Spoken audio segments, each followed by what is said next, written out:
To kickoff is underway. We have less than 24 hours. It's been 238 days since the Tennessee basketball team last took the court here at Thompson Bowling Arena. The Vols have been the comeback kings. Tonight, it looks like South Carolina is trying to turn the tables a bit. A win for the Wildcats tonight would mean their first perfect regular season since 1999. Fans really getting upset with Butch Jones and the coaching staff after that Florida game. The seniors, they want it bad, but we've got a lot of youth on this Tennessee team, and they're so excited to be back in a bowl game. The guys in this lane are the best in the country.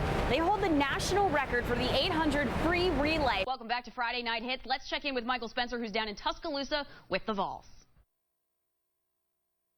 We are looking to see if Bashara Graves will be starting. She went down hard in the game against Georgia. She also went down in the LSU game.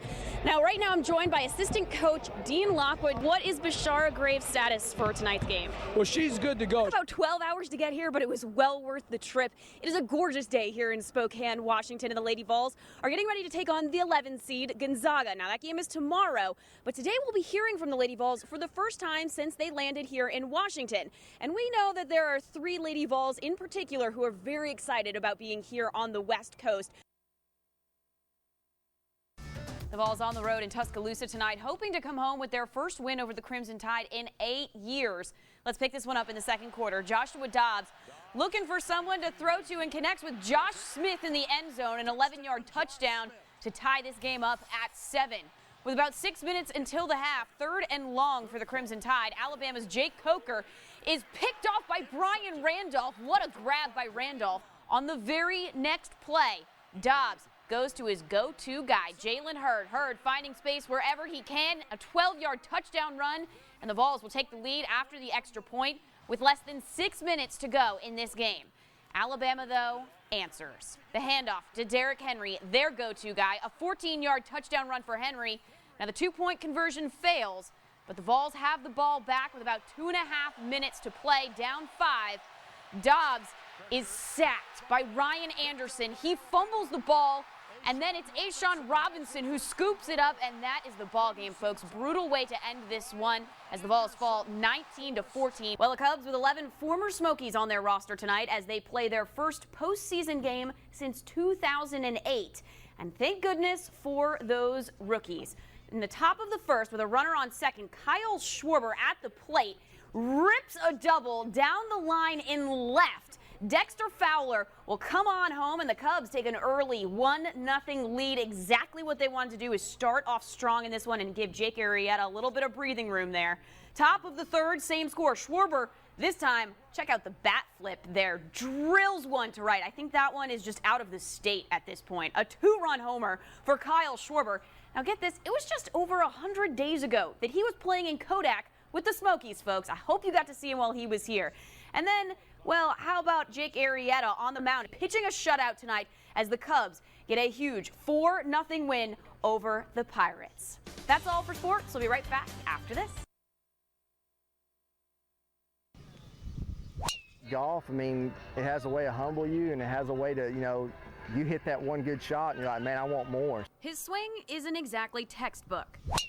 But then again, neither is his stance. Jared Brents was born with arthrogryposis, a condition that left him with club feet and a debilitating muscle deficiency. In order to develop muscle, you need to have fetal movement. His legs were folded over his chest, basically, so he never had the fetal movement from like the knee down. He had multiple surgeries before he was even 13, but none allowed him to play sports the way he wanted to. He played sports the best he could till he realized when he got a little older, the running part got a little bit harder on him. Finally, at 12 years old, he couldn't take it anymore. He was uncomfortable. He couldn't walk. It was just to get up in the morning was a challenge for him to put his feet on the floor. Yeah, it was a lot of pain. I was in a wheelchair. At that point, it was like, being a twin, having a twin brother. You couldn't get out and play. They gave me an option that would allow me at least to have a shot at a different life, and we took it. Jared elected to have both of his legs amputated from the knee down, a decision his parents struggled with more than he did.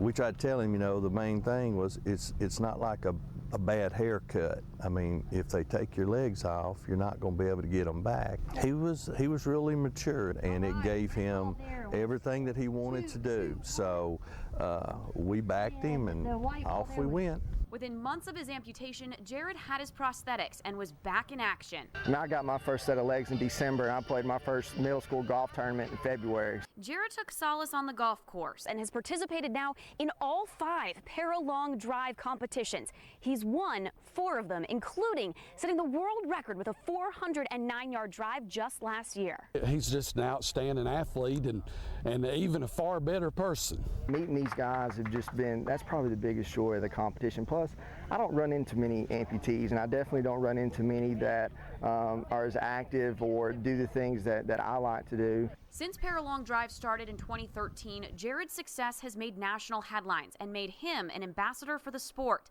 But it's his personal triumph over adversity that continues to inspire those closest to him. Jared is my hero.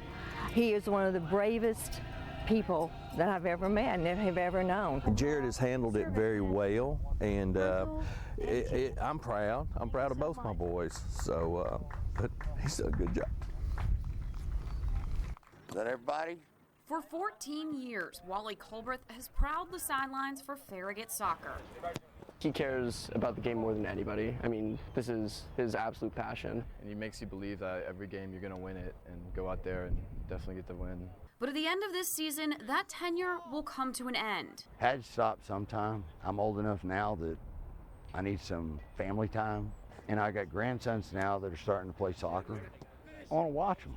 In his time here as the Admirals head coach, Wally Colbreth has accumulated 1 national title, 4 state titles, 12 playoff appearances, and countless players who have gone on to play at the collegiate level.